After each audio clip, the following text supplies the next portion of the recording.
depois de mais uma semana vivida,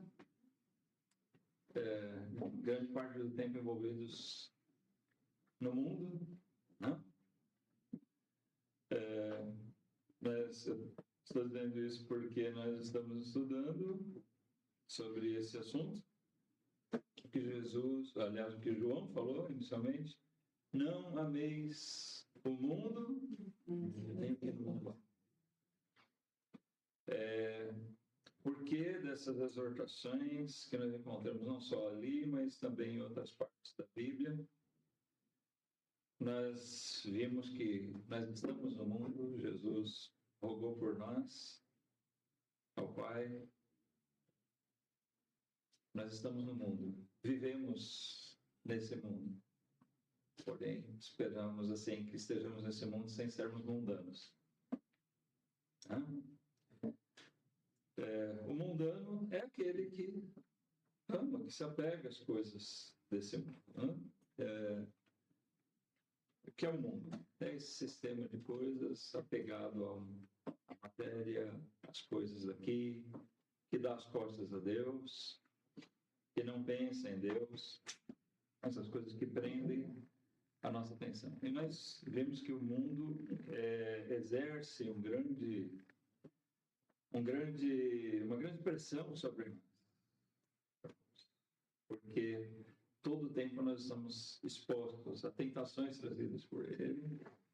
E nós vemos também que o mundo tem como seu grande comandante por trás dessas coisas todas, né, está o próprio inimigo das nossas almas, o diabo. Então, o mundo que nós não devemos amar, que João fala, é exatamente aquele onde o nosso prazer, nossa satisfação está nas coisas dessa vida aqui, nesse presente século. Nós vimos que é o que todo mundo corre atrás. Todas as pessoas, em geral, buscam as coisas de uma forma ou de outra. Uns buscam riqueza, outros buscam, não se importam muito com dinheiro, mas querem prazer, satisfação nessa vida. Nós vemos que o crente não precisa ser um infeliz, né? Ele deve gozar dessa vida, porém, sabendo sempre que ele deve viver essa vida pensando na vida eterna, sabendo que ele vai prestar contas a Deus daquilo que ele vive aqui e que nós estamos aqui para honrar a Deus acima de tudo. A prioridade da nossa vida aqui é glorificar o nosso Deus Criador, e uma vez que nós cremos em Jesus Cristo, Ele é também o nosso Senhor, não só o nosso Criador, mas nosso Senhor, nosso Pai Celestial. Nós vemos que existem cuidados que devemos ter com o mundo. Por quê? Ele impede conversões. O mundo se interpõe. Nós vemos naquela parábola de Jesus,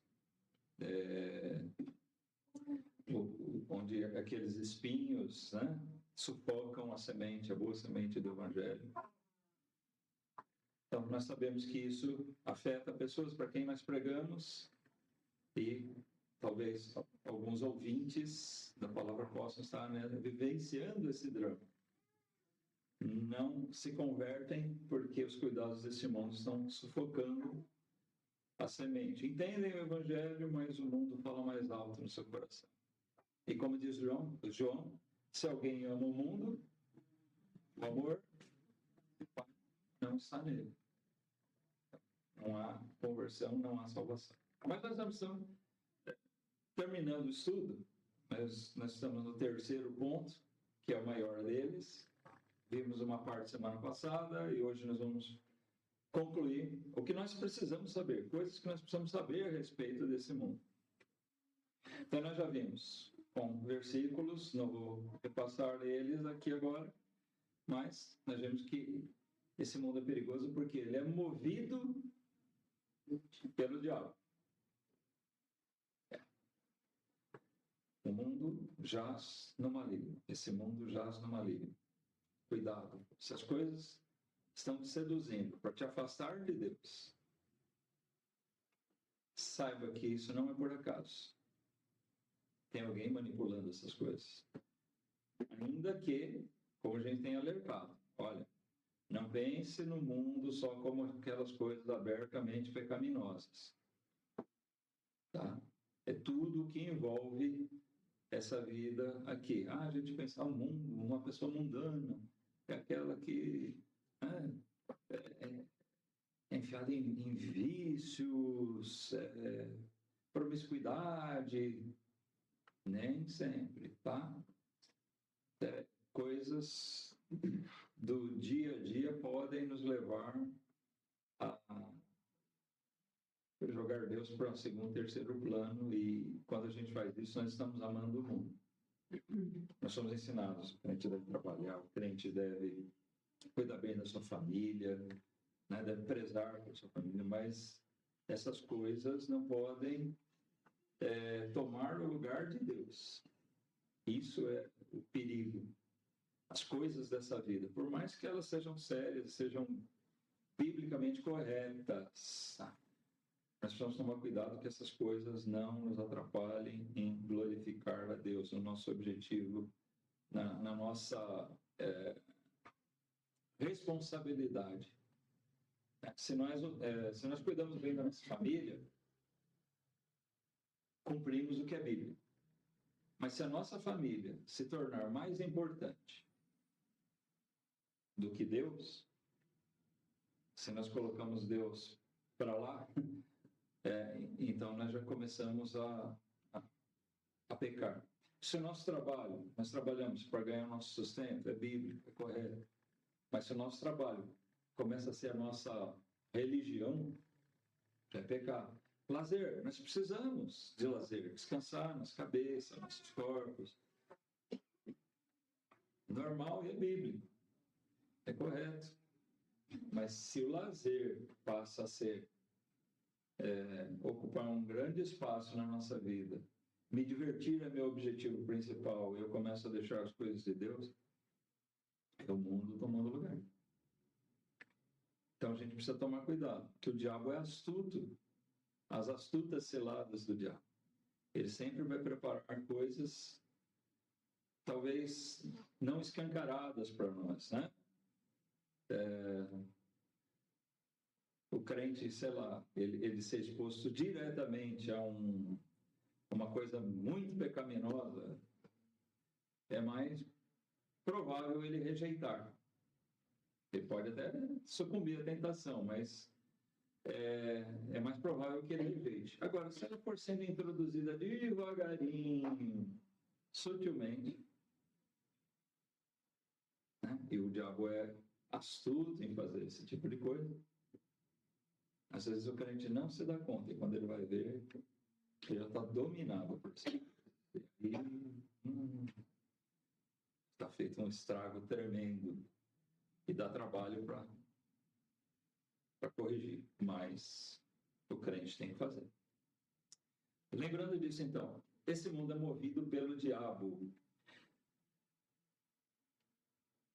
O mundo, assim como aquele que move o mundo, o diabo, odeia aquilo que é de Deus. E se odeia aquilo que é de Deus, ele odeia a Bíblia, ele odeia a igreja, ele odeia o crente.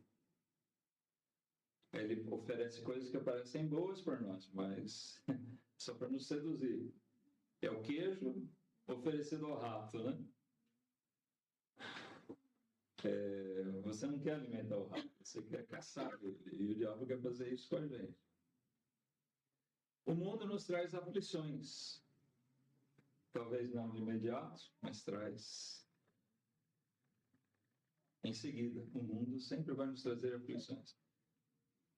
Ou ele nos persegue, porque ele nos odeia, ou ele vai nos seduzir com coisas aparentemente boas agora para judiar de nós na frente. A satisfação do diabo, a maior satisfação dele,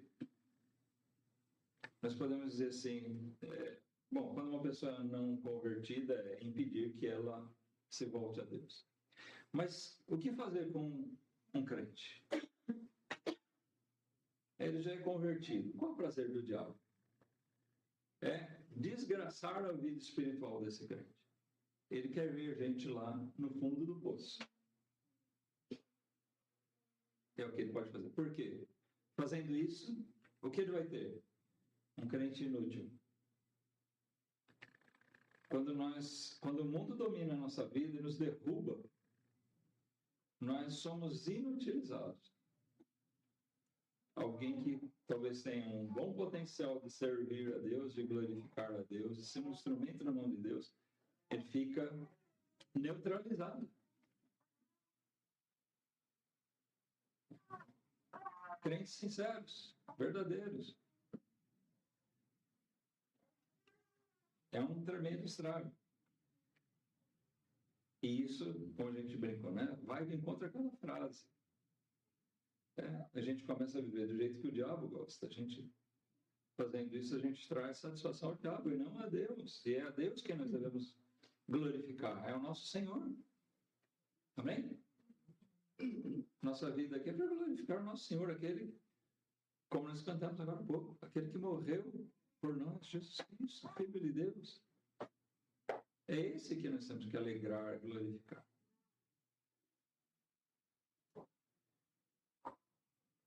Nós vimos também, nós estamos no mundo, mas não pertencemos a ele. Lembra sempre disso. Jesus afirmou isso e na sua oração rogou por nós, como nós mencionamos. Nós estamos nesse mundo, nós vivemos no meio dele, temos que lidar com ele, com o mundo, com as pessoas, com as coisas que nos cercam, com as tentações que isso possa trazer, com as aflições, com as perseguições que possam vir. Mas se nós não pertencemos a ele, nós não devemos nos iludir ou nos deixarmos envolver. O que Jesus diz lá na sua oração, em João 17, é no mesmo sentido da exortação de João.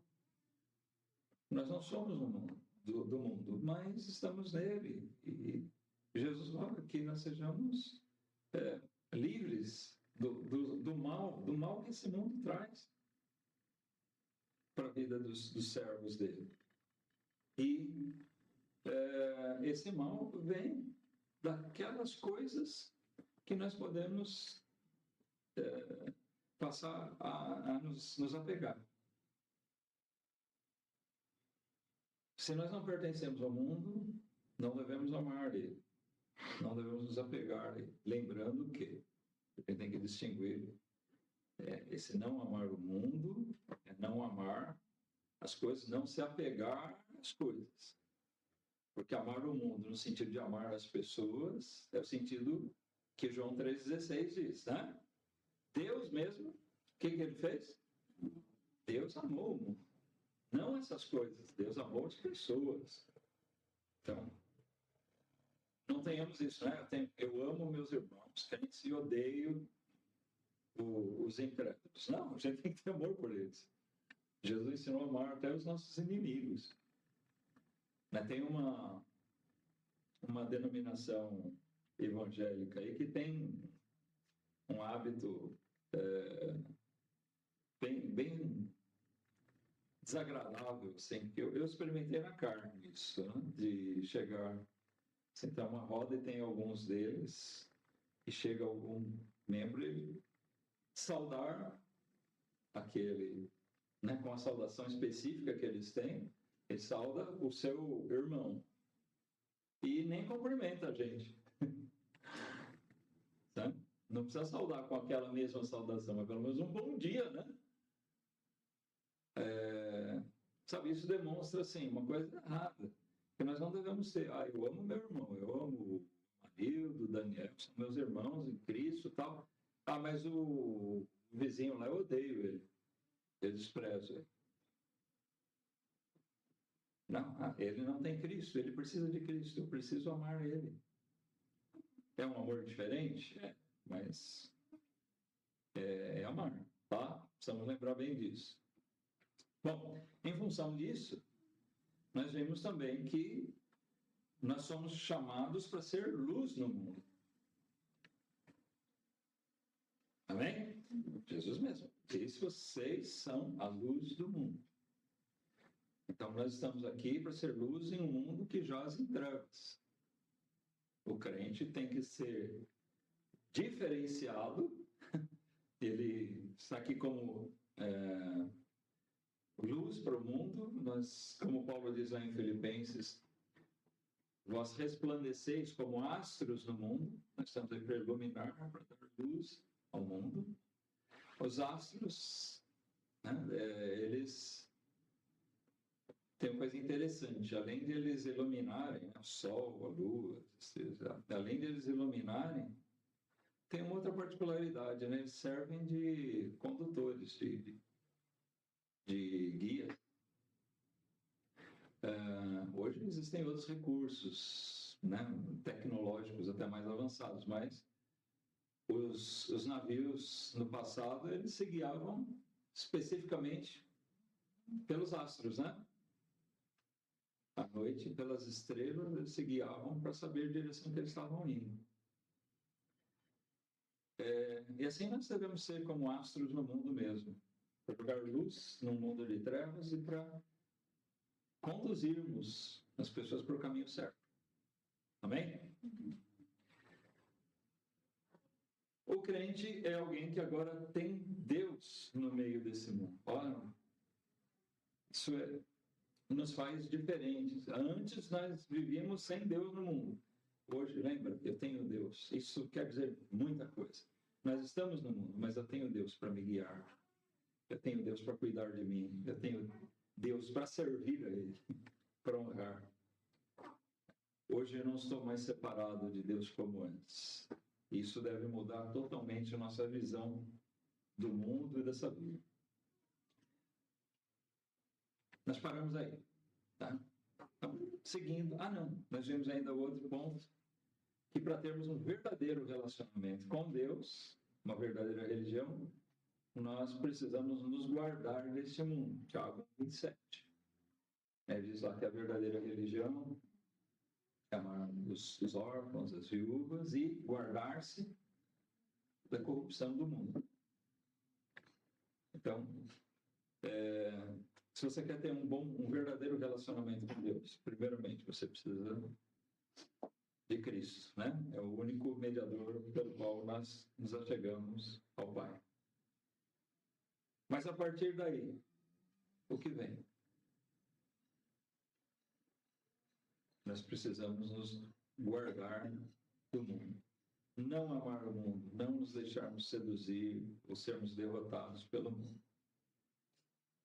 E nós vamos buscar a Deus intensamente. Eu preciso isso. Buscar a Deus intensamente. Ler a Bíblia, buscar a Deus para que o mundo que possa estar penetrando na nossa vida, que ele possa ser vencido. Que ele possa ser posto para fora. Um lugar que está ocupado, uma mente, um coração que está plenamente ocupado pelas coisas de Deus, não tem lugar para o mundo. Essa é a regra, essa é a fórmula.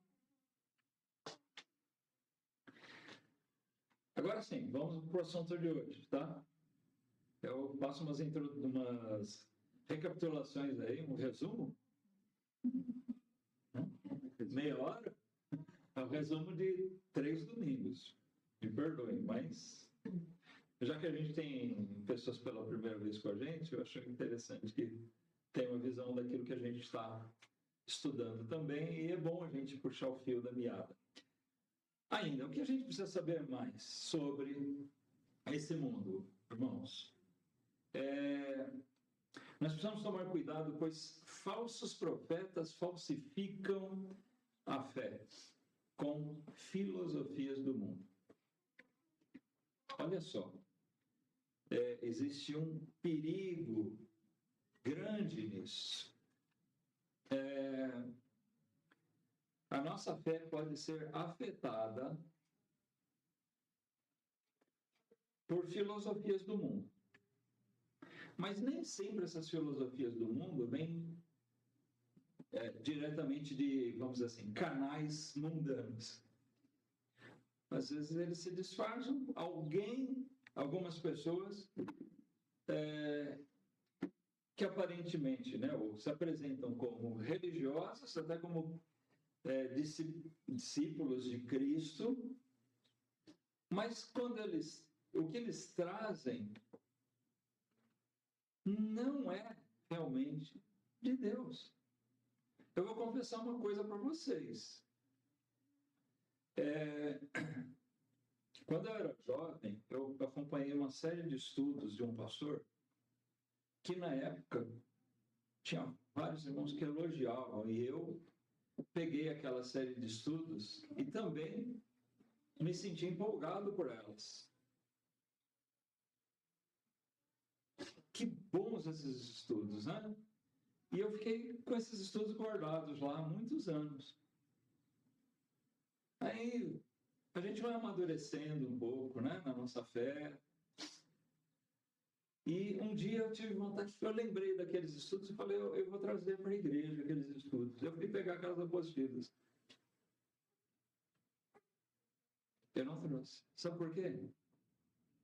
Eu comecei a olhar lá e o que eu encontrei? Quase tudo filosofia desse mundo. Quase tudo. E eu não percebi aquilo. Muito pouco conteúdo bíblico. E coisas ali que realmente explicavam atitudes e coisas que eu vi depois. Estrago, inclusive, que fez na vida de alguns que seguiram aqueles ensinos, viu? Então a gente precisa tomar cuidado. Eu estou falando de um caso, sim, foi no meio dos próprios batistas, mas nós encontramos coisas assim pesadas no meio religioso em geral, tá? Vamos ver 1 João 4.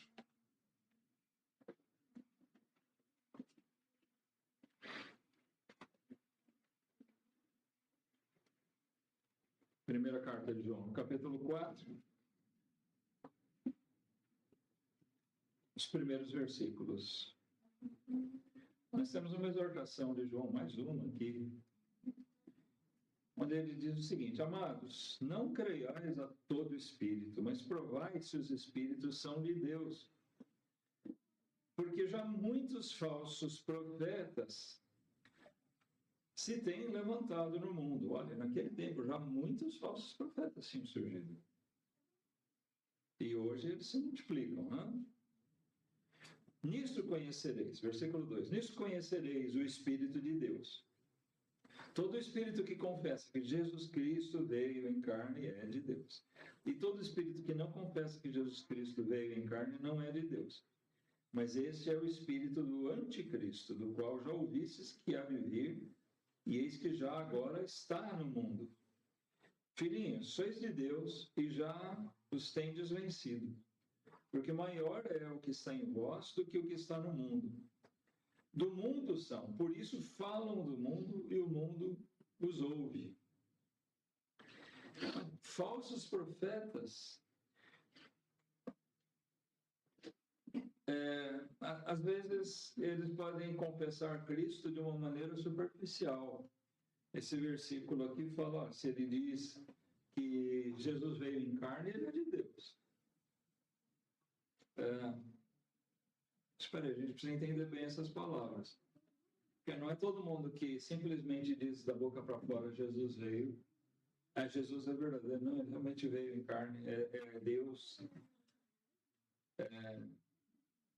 Ele é de Deus. Será que ele fala isso da boca para fora ou será que ele vivencia isso? Porque se isso é uma realidade, ele tem temor de Deus. E ele vai observar os ensinos de Cristo conforme eles são. Então nós temos que notar que pessoas que dizem da boca para fora, eu sou de Cristo, olha, eu creio em Jesus Cristo. Mas o que ele ensina é de Cristo? É do Filho de Deus que veio ao mundo? Está de acordo com aquilo? Porque eu posso dizer que eu sou qualquer coisa, né? Eu posso dizer, eu sou alemão, mas vocês não vão acreditar nisso. Só porque eu faço um sotaque imitando um alemão falando, né? Vocês não têm que acreditar nisso, vocês vão ter que ver provas de que eu seja um alemão, um americano, né? Mas eu sou brasileiro e muitos julgam que eu seja um brasileiro caipira por causa dos R's, né? Pois, o amor, essas coisas aí. Mas, irmãos, falando sobre isso, nós temos um alerta importante. Voltando ao assunto propriamente. Esse mundo está cheio de falsos profetas. E nós já lemos um texto atrás sobre as filosofias desse mundo. A gente precisa atentar para isso. Se alguém realmente é de Deus, ele vai pregar a Bíblia, a palavra de Deus. Aquele que se diz cristão, mas ele chega com um monte de filosofia. Você quer verificar uma coisa? Pega livros. Quando eu trabalhava lá no centro da cidade, em São Paulo, eu tinha recurso de visitar várias editoras ali, eu comprava livros. Tinha uma editora ali que eu pouca coisa aproveitei. Eu cheguei a comprar alguns livros. Eu ia na Casa da Bíblia. A Casa da Bíblia era bem legal, porque os livros ficavam expostos ali. Você podia abrir, examinar o livro, ver a sinopse, ver os capítulos, o assunto todo. E dava para ver se o livro era bom ou não. Nessa outra editora, os livros eram classificados. Fechados, você não podia abrir. Então você tinha que ir pela capa, né? E eu cheguei a comprar alguns, assim, seduzido pelo título deles. Mas quando eu abria, eu tenho alguns desses livros lá, ainda guardados, mas eu não consegui nem ir longe na leitura, porque alguns deles chegam assim, nem tem um texto bíblico como chave. É alguma frase de algum homem até incrédulo. É a chave. E depois eles fazem encaixar alguma coisa da Bíblia de acordo com aquilo. A gente precisa tomar cuidado, porque é com essas coisas que as filosofias do mundo são introduzidas. Até no mundo religioso, das igrejas. Eu não duvido nada que muitas igrejas tenham feito aí, né, irmãos? Tenham pego livros desse tipo aí para fazer estudos na igreja. Precisa tomar cuidado. Qual é a filosofia que está sendo passada? Qual é o ensinamento? Realmente ele é bíblico? Ele vem de Deus? Se não vem de Deus, a gente precisa tomar cuidado, porque filosofias desse mundo podem estar sendo introduzidas na nossa vida. Então, nós somos alertados, precisamos saber disso. Grava isso na sua cabeça. Filtra quando você for ler um livro, assistir uma pregação. Usa o filtro. É bíblico. Esse é um dos motivos que eu faço questão. Olha, usemos a Bíblia. Tá? Eu falei aqui hoje, um tempão antes da gente ler um texto, mas é porque eu estava resumindo coisas. Tudo que eu falei está com versículos, certo?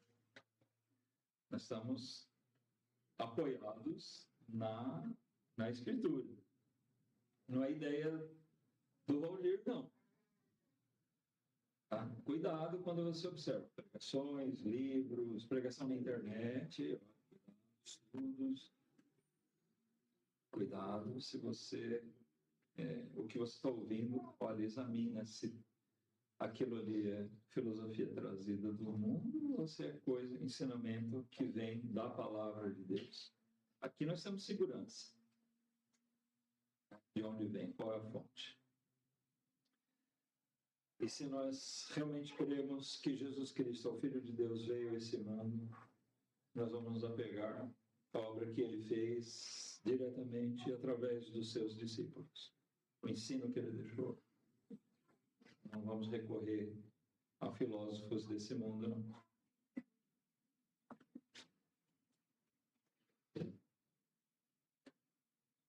Um outro tópico. A luta e dever do crente é o de vencer o mundo. Aqui mesmo, novamente em 1 João, capítulo 5.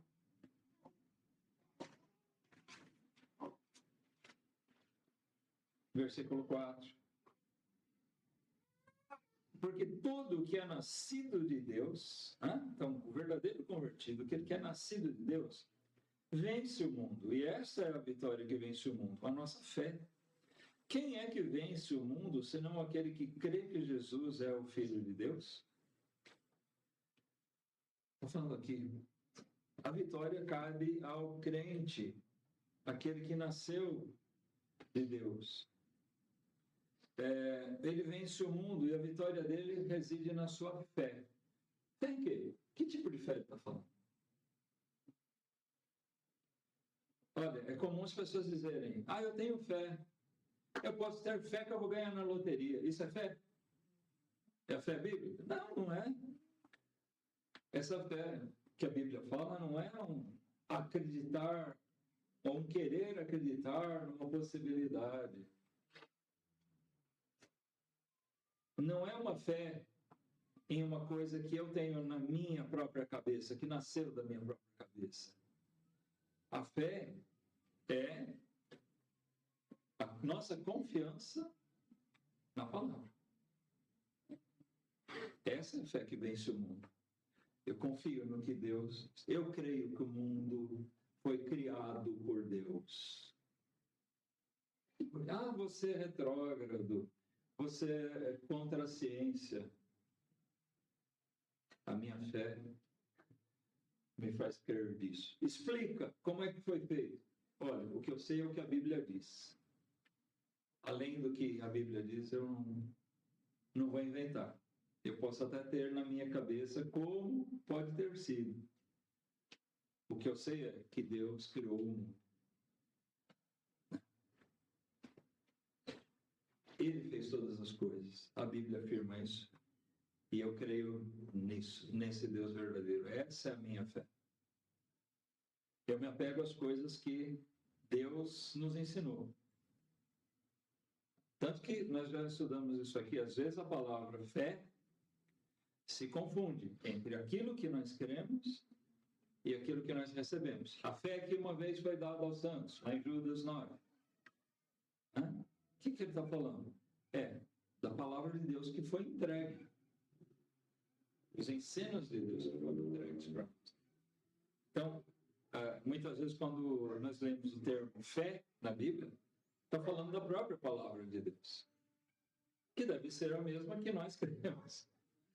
A minha fé tem que ser baseada na fé, ou seja, nos ensinos de Deus. E é pela fé que nós vencemos o mundo. Como é que o crente pode vencer o mundo? Nós somos oprimidos pelo mundo, perseguidos, nós somos pressionados. Olha, o jovenzinho, nossos filhos, eu citei aqui a questão da criação, nossos filhos, eles vão para a escola e vão enfiar teoria da evolução para eles. E eles vão ser pressionados, vocês têm que crer nisso, deixa de ser besta. Seus pais ficam te iludindo aí com essa ficção desse negócio de Bíblia, de criação. Eles vão ser pressionados por isso. Mas eles precisam ser levados a uma fé convicta da parte deles. Crerem no que a Bíblia diz. Não só porque os pais dizem ou porque os professores dizem outra coisa. Mas eles vão ser pressionados a deixar as coisas de Deus e acreditar no que o mundo pressiona, na falsa ciência, nas filosofias e ensinos do mundo. E nós temos uma luta contra isso. Por isso que a Bíblia tem que ser ensinada. De Gênesis a Apocalipse, ela tem que ser pregada, ela tem que ser estudada, ela tem que ser lida. Amém? Crentes rasos criam filhos rasos, eles próprios são rasos na sua fé, e o que vai esperar dos filhos? Nós vivemos uma geração terrível, grande parte dos jovens não quer saber de Deus, não. Por quê? Lógico, sofrem a pressão do mundo. E os pais, o que fizeram? O que ensinaram? Que valores eles defenderam da fé, da palavra de Deus? Nós temos grande responsabilidade nisso, viu? Mas nós mesmos, como a gente já viu nos tópicos anteriores, o crente tem a possibilidade de ser vencido pelo mundo, embora João diz aqui que o crente vence o mundo. Ele está falando aqui não como uma regra, mas é como uma exortação, como uma ordem. Eu sou crente. Você é crente em Cristo. Então o mundo não pode te derrotar. Você não pode se deixar seduzir pelo mundo. Aquele que tem a fé, a tua fé vence o mundo. Ah, o mundo está prevalecendo na minha vida. Então fortalece a tua fé. E a gente já viu como é que você fortalece a fé. Você pega as coisas de Deus, se ocupa. Se fortaleça para vencer esse mundo. Porque ao Filho de Deus, aquele que é nascido de Deus, cabe isso. Nós estamos aqui para vencer o mundo, para ser luz no mundo. Não para sermos derrotados por ele, para sermos seduzidos, para estarmos inutilizados. Amém? Essa é a questão. Vamos lá, outro ponto. E o último, tá? Nós temos que ter ciência, lembrar bem disso. Este mundo, você pode se encantar com ele. Mas tenha isso na sua cabeça. A Bíblia ensina. Esse mundo em breve vai virar pó. Nada disso aqui você vai levar. Você pode se matar aqui para ter coisas desse mundo, para ter aquele carrão, para ter casa, isso e aquilo. Tudo isso vai passar. Gastar dinheiro, né? Trabalhar, deixar as coisas de Deus para fazer dinheiro, para viajar. Você quer conhecer tudo que é lugar maravilhoso. Tem coisas realmente maravilhosas nesse mundo que Deus nos deu. Mas pense o seguinte, tudo isso aqui vai findar e nós temos a promessa de que nós vamos herdar uma terra muito mais maravilhosa do que ela é hoje. Não corrompida por essas coisas. A Bíblia usa uma linguagem assim, principalmente em Apocalipse, muitas vezes figurada. Todo o alinhamento do que Apocalipse mostra, ele é real, tá? Ele é uma profecia que anuncia, a gente pode cruzar isso com o que Jesus ensinou no sermão profético dele, a gente vê que todas aquelas coisas, de fato, vão acontecer. Mas muitas coisas ali são representadas por símbolos que a gente não sabe exatamente como vai ser. Mas chega a dizer que nós vamos ser na Nova Jerusalém, representando esse futuro, ruas de ouro. Você não pensou ruas de ouro? Agora, eu não sei se isso é literal. O que eu sei é que uma rua, em vez de asfalto preto, já pensou uma rua toda feita de ouro? Que coisa bonita. O que ele está dizendo ali? Eu não sei se é literal ou se não é. Mas o que eu sei é que ele está falando que vai ser uma coisa esplendidamente maravilhosa. Em algum lugar desse mundo, você já viu uma rua de ouro? Tem alguns impérios do passado muito ricos que fizeram muitas coisas assim nas suas cidades principais com adornos de ouro, mas nunca eu ouvi falar de uma rua totalmente calçada em ouro. Nós estamos falando aqui de uma coisa que a Bíblia apresenta. Nós temos preparado para nós uma coisa infinitamente melhor do que esse mundo. Agora, o que acontece? Na cabeça do incrédulo, ele pensa, bom, isso pode não ser real. Talvez seja, talvez não. Então, eu vou curtir essas coisas aqui. Para mim, elas são o principal. Eu não vou trocar o certo pelo incerto. Agora, o crente não. O crente que tem a sua fé, ele confia no que a palavra de Deus diz, ele sabe que isso é verdade, ele tem segurança de saber, olha, eu tenho maravilhoso lá para frente. Isso é a coisa principal na minha vida. As coisas que Deus me conceder de desfrutar nessa vida aqui, amém. Mas isso não vai ocupar o primeiro lugar na minha vida, não. Porque eu sei que eu tenho coisa muito maior preparada para mim. Vamos ver alguns versículos. Aqui, Mateus 24, 3. Eu mencionei aqui o sermão profético de Jesus. E aqui nós vamos tirar justamente um versículo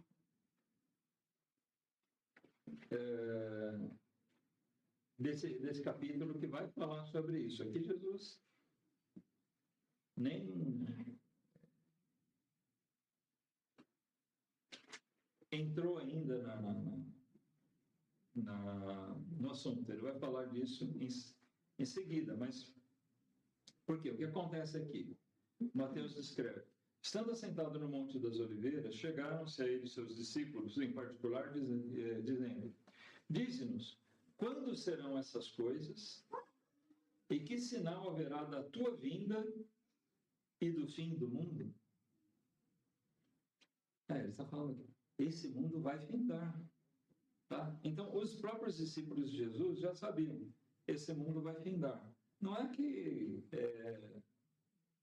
no mundo vai se falar do perigo de uma bomba nuclear que vai explodir o planeta, vai colidir com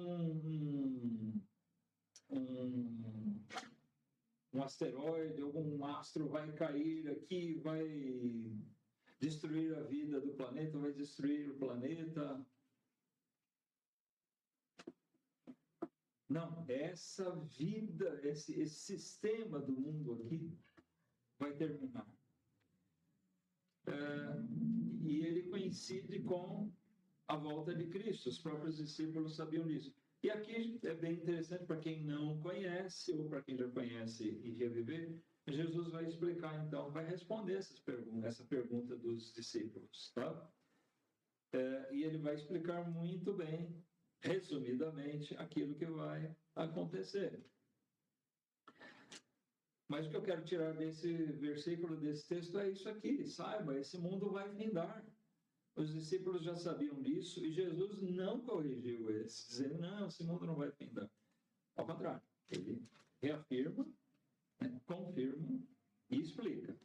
Vamos para um versículo em Atos, capítulo 17.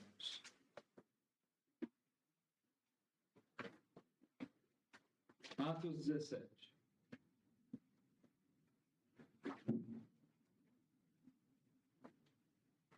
O versículo 31.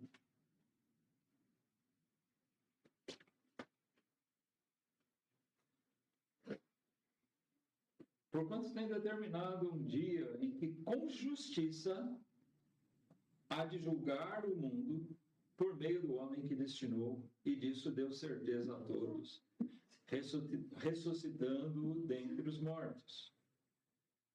Que é assunto da pregação do domingo passado, o juízo de Deus, né? Quando é que isso vai se dar? Deus vai julgar o mundo. Esse mundo vai ser destruído e as pessoas que amaram esse mundo, que se apegaram, que pertencem a ele, lembra disso? Que Jesus disse, nós estamos no mundo, mas não somos dele, crente, né? Agora, aquele que não tem Deus nesse mundo, ele é do mundo, e ele vai ser julgado.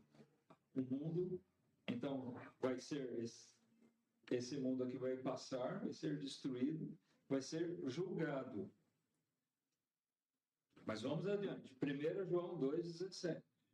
Nós vamos juntando as peças aqui para termos um cenário mais amplo. Mesmo pegando só um versículo ou outro. De novo em 1 João, capítulo 2.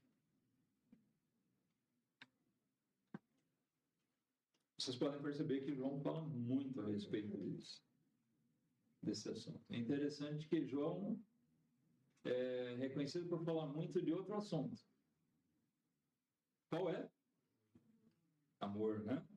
Tanto que ele é chamado aqui o apóstolo do amor. Mas ele fala muito do mundo também. A gente viu aqui vários versículos. E nesse versículo 17, ele diz que o mundo passa. E a sua concupiscência. O que é concupiscência? Sortes, desejos carnais. É o amor ao mundo. Tá? É esse apego ao mundo. As coisas do mundo. Desejo de pecar, desejo que é contra Deus. O mundo passa e a sua concupiscência. Mas aquele que faz a vontade de Deus permanece para sempre. Aquele que teme a Deus verdadeiramente. Ele é um salvo, ele vive eternamente. Mas esse mundo aqui, ele passa. Passa. Se apegar demais a coisas que não vão ficar, não é um bom negócio. Essas coisas vão acabar. E é muito rápido. Para nós hoje pode parecer muito tempo. Jesus falou essas palavras aqui sobre o fim do mundo há 2000 anos atrás. Para nós parece muita coisa.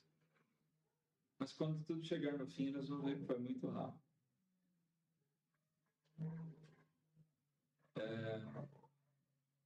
Quando eu era pequeno, eu olhava para o meu avô, 60 anos. Nossa, é uma eternidade para chegar nessa idade. Hoje, estou eu aqui, já passei dos 60. E hoje parece que foi tão rápido. Parece que foi tão pouco tempo atrás que eu olhava para o meu avô. O tempo é uma coisa engraçada. Quando a gente olha ele para frente, parece muita coisa. Quando a gente olha ele para trás, parece que ele encurta, viu? Aí a gente sabe que o que falta é menos, Mas saiba disso, esse mundo passa. E vai passar. E vai ser julgado. Esse mundo vai ser destruído. Apocalipse 11. A gente poderia pegar diversos versículos, tá? Eu não estou nem citando aqui. Pedro fala que essas coisas aqui em fogo se desfarão, né? Porque o Senhor vai reformar até o próprio planeta, mas na verdade é todo esse sistema que vai ser destruído. Nós vamos ter um domínio eterno de Deus através de Jesus Cristo a partir de então. Tudo isso aqui vai ter passado. A glória desse mundo, né? Desse mundo que existe, não tem comparação com a glória do reino de Cristo. E ele vai passar. Isso, por mais grandioso que possa parecer para nós hoje, nós vamos ver que é desprezível. Né? E a gente lê aqui no versículo 15 de Apocalipse 11. Ao soar da sétima trombeta. O sétimo anjo tocou a sua trombeta e houve no céu grandes vozes que diziam: os reinos do mundo vieram a ser de nosso Senhor e do seu Cristo, e ele reinará para todo sempre. Os reinos desse mundo, todos vão estar subjugados por Cristo. Aí você vai lá em Apocalipse 20, 21, você vai ver esse mundo todo transformado a partir da prisão de Jesus. Você lê capítulo 21, Novos Céus e Nova Terra. Nós não vamos nem nos ocupar agora em ler esses textos, mas o que a gente quer chamar a atenção aqui, coisas que a gente precisa saber desse mundo, esse mundo vai passar. A Bíblia afirma isso em diversas partes. E se nós confiamos na Bíblia como palavra de Deus que ela é, nós temos que ter essa firme convicção. Não vale a pena me apegar, tanto amar uma coisa que passa em detrimento de amar aquilo que é permanente. Amém? A palavra de Deus permanece. Ela não vai passar. Jesus diz que nenhum tio, nenhum jota vai cair. E quando ele se refere a isso, é que eles usavam esse tio e o jota, não é a nossa letra J, é o iota, né? É um tipo de um apóstrofe, assim, são detalhezinhos na palavra. Então, o que ele quer dizer ali é o seguinte, é que nenhum pequeno detalhe da palavra vai deixar de ser cumprido, vai passar. Tudo aquilo que nós temos na palavra de Deus é exato, é para nós crermos, porque ele está dizendo isso vai ser cumprido. Tá? E a palavra de Deus, ela permanece para sempre. Nós devemos amar na palavra de Deus. Amar a Deus, as coisas eternas. Não amar o mundo em detrimento dessas coisas. Se essas coisas tiverem prioridade na nossa vida, né, a balança está errada. Aí é o diabo prevalecendo na nossa vida. É o mundo derrotando o crente. E nós estamos aqui para ser luz nesse mundo, para nós vencermos o mundo. Então nós temos que tomar um cuidado muito grande. O motivo da gente estudar esse assunto aqui é porque nós vivemos um tempo onde o mundo tem prevalecido na vida dos crentes. E o nosso temor é que o mundo esteja prevalecendo nas nossas próprias vidas, irmãos. Por isso eu falei semana passada, talvez esse seja um dos estudos, ou talvez até o estudo mais importante que eu trouxe para vocês, para a igreja aqui, em todos esses anos. Tá? Por isso, eu faço um apelo, eu não estou, como eu disse, eu não estou querendo supervalorizar, né, nem a minha pessoa, nem o próprio estudo, mas atentem para o quanto ele é necessário a gente saber bem com que a gente está lidando. Tá? Coisas que aparentemente não são ruins, o diabo está por trás agindo para nos derrubar. Esse estudo, através dos versículos que a gente vê, dos assuntos, ele traz para nós uma palavra de alerta, porque esse mundo, o objetivo de Satanás é afrontar Deus, é derrubar o crente. Com as filosofias que ele já introduziu no mundo, ele quer trazer para dentro das igrejas, ele quer trazer para dentro do coração do crente. Então, é o que a gente tem visto. As filosofias do mundo estão predominando nas igrejas. A gente vê muitas igrejas que hoje elas não são conduzidas como igreja, na simplicidade, conforme a gente vê no Novo Testamento. São igrejas que, às vezes, até prosperam, né? Elas crescem. Por quê? Elas trabalham com visão empresarial. A ideia deles é construir um império. Tem uma facção aí dentro dos batistas, recentemente, que virou até assunto de jornais, né? Conflito. O pai, que era o grande líder, passou a direção para um dos filhos, os outros filhos entraram em conflito, quem pode usar a marca? Olha, marca. Isso é coisa de mundo empresarial, é filosofia do mundo, gente. Eles estão lá brigando para ver, né? Quem pode usar, quem não pode usar, só se tiver a minha autorização, porque é fonte de muitos recursos. Tá? Eu estou falando de uma denominação que comprou um grande espaço da GM aqui em São José. Tá? É grana, é dinheiro, gente. Tá? A visão é empresarial. É a filosofia do mundo que está tomando conta. Como a gente pode atrair mais pessoas? Mas é para Cristo? Se for para Cristo, legal. Se a intenção é trazer para Cristo.